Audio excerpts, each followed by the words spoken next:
semua masing-masing bidang, kepala-kepala suku seksi sampai pada staf harus punya program. Ya, itu yang saya tekankan, harap supaya Bapak Ibu jangan kita menjadi pasif, ya, tetapi sama-sama kita semua harus jadi aktif, kita bekerja, ya, kita saling komunikasi, ya, tidak mengerti harus tanya, jangan tinggal diam, ya. Ada uang, ada insentif tuh, coba usahakan beli laptop. Itu saya minta. Soal tahu tidak tahu itu bukan masalah, tapi sekarang coba usahakan memiliki laptop dulu. Ya. Usahakan memiliki laptop dulu supaya kita boleh kira. Oh, kira-kira dia kerja seperti apa, dia kerja seperti apa. Begitu. Kita yang masih muda, mungkin Bapak Sekretaris sudah tua, yang lain ya Bapak di sana, kita yang lain masih muda ini. Coba kita berpikir tuh bagaimana saya bisa bekerja. Ya, nilai jual kita itu ada di situ. Bukan kita hanya protes sana sini baru pemerintah tahu saya, lalu pemerintah kasih saya jabatan. Itu masa kuno punya. Tapi sekarang itu siapa yang rajin, siapa yang tahu bekerja, ya, itu baru bisa diberi penilaian khusus dan bisa diberi kepercayaan. Jadi saya harap supaya kita masing-masing harus proaktif, harus ada usaha, ya. Setiap ini tuh harus ingat soal nasib, ya, kesejahteraan, masalah kenaikan pangkat berkala itu ingat. Itu ingat, jangan kita abaikan. Menyangkut materi pendidikan dan pelatihan pegawai berdasarkan tugas dan fungsi. Jadi tugas fungsi itu yang saya sedikit sampaikan, yaitu latar belakangnya, maksud dan tujuan, kemudian pembahasan materi itu sudah jelas, ya, latar belakangnya sesuai dengan itu. Kemudian kita berdasarkan atau menjalani pemerintahan di Kabupaten Lanijaya itu mulai dari tahun 2000 RPJMD dari tahun 2012 itu sudah silang. Artinya kan sudah periode bupati yang kedua masuk, itu sudah mulai dari tahun 2017 sampai dengan sekarang tahun 2022 ini sudah terakhir. Itu RPJMD Kabupaten Lanijaya, lebih khususnya untuk rancangan-rancangan atau kita pernah program-program tadi Pak Kepala sudah sampaikan itu mulai dari tahun itu. Sekarang tahun periode beliau sudah finish. Sedikit lagi di sisa 1 bulan, dan tapi dalam 1 bulan itu ada itu dia pun ada dasar hukum, kemudian peraturan-peraturan sudah ada semua itu.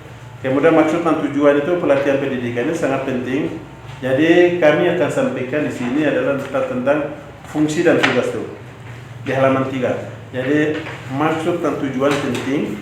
Jadi kita tidak perlu pendidikan, kita semua latar belakang pendidikan data baik dari SD, SMP, SMA dan lain sebagainya. Tetapi kalau di kantor itu harus memberi latihan dan memberi motivasi dorongan melalui semuanya tugas-tugas ini. Karena itu di sini maksud dan tujuan pendidikan itu penting, maka kita ada sedikit untuk kami sampaikan sekarang. Jadi pertama itu melaksanakan bimbingan teknis baik dari kepala, baik dari sekretaris kabit masing-masing, bahkan juga dari Kasubag, seksi-seksi, semua itu kita melakukan tugas dengan sesuai fungsi tugas kami masing-masing.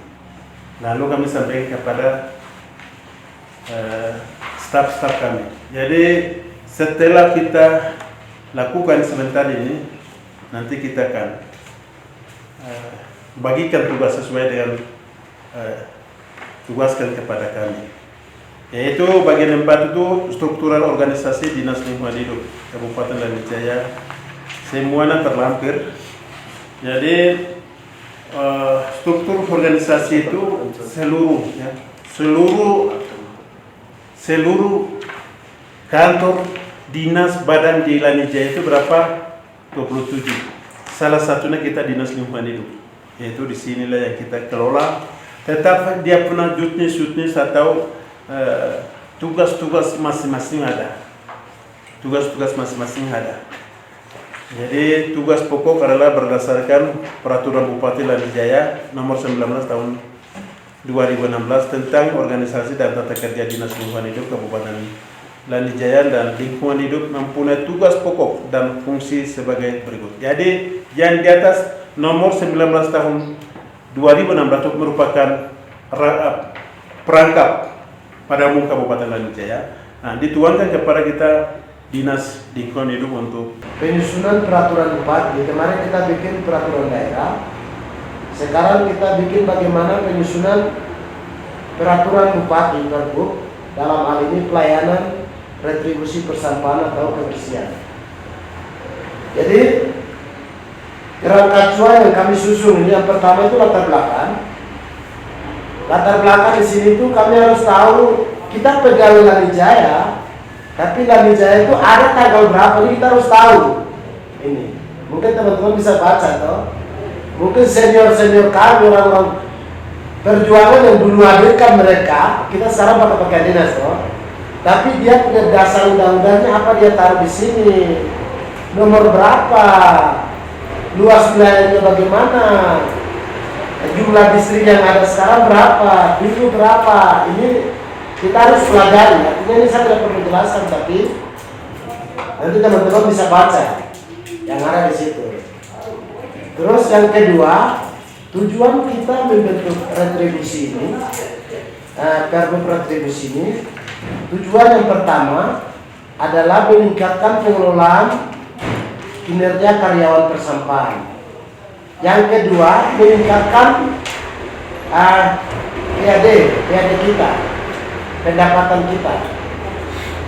Di sini yang tujuan kita yang pertama itu kita harus dari Dinas Lingkungan Hidup kita sudah siapkan, berani kita bikin perda, maka berani juga kita harus bikin peraturan bupati. Perda yang besar kita sudah bikin, berarti peraturan bupati kita bikin supaya setiap pegawai saat kita punya truk sampah swada atau sarana dan prasarana yang lain swada itu kalau pegawai yang mau kerja, setiap pegawai di pembahasan terakhir itu paling ada di belakangnya itu kasus tagihannya itu kita tidak diserahkan ke teman-teman keuangan yang tadi ke setiap pembuang sampah, tapi kami juga akan kelola strateginya seperti itu. Jadi tujuan yang pertama itu kita siapkan peraturan bupati tentang retribusi pelayanan persampahan. Yang kedua kami siapkan untuk pendapatan daerah. Jadi uang yang macam kayak contohnya bidang persampahan saya jadi kepala seksi tagih kasih ke saya baru saya pakai, tidak begitu. Tapi kita mendukung pendapatan daerah. Kemudian hasil yang kami harus harapkan. Jadi waktu itu ada satu peraturan yang harus peraturan bupati yang harus kami buat. Kemudian waktu pelaksanaan untuk susun ini itu kami ambil di sini ada 4 bulan. Januari, Februari, Maret, April. Itu kalau April itu kalau boleh kita bikin pembahasan besar-besaran di tingkat kabupaten. Cuma yang sekarang materi yang saya sudah bagi ini teman-teman ada yang dari Dinas Lingkungan Hidup yang pegawai ada ini. Ada memang dari sarjana teknik, ada yang sarjana biologi, kimia, fisika. Perda yang kita buat ini bisa teman-teman bisa baca, Bapak Ibu bisa membaca, kemudian bisa koreksi. Bisa koreksi baru kita satukan. Maksudnya seperti itu. Terus itu yang kerangka acuan. Yang pertama petunjuk pelaksanaan peraturannya. Pertama menimbang, mengingat, nanti teman-teman baca saja daripada saya jelaskan satu-satu. Kemudian halaman 3 memutuskan. Saya tidak bahas satu persatu karena sudah ada di situ teman-teman nanti akan pulang koreksi masing-masing. Bisa maksud saya. setiap kata demi kata itu cocok atau tidak koreksi. Baru hari Senin depan itu bawa kembalikan ke saya. Baru hasil koreksi teman-teman itu kita satukan, kita susun kembali, baru usul ke Kabak Hukum untuk jadikan peraturan bupati. Jadi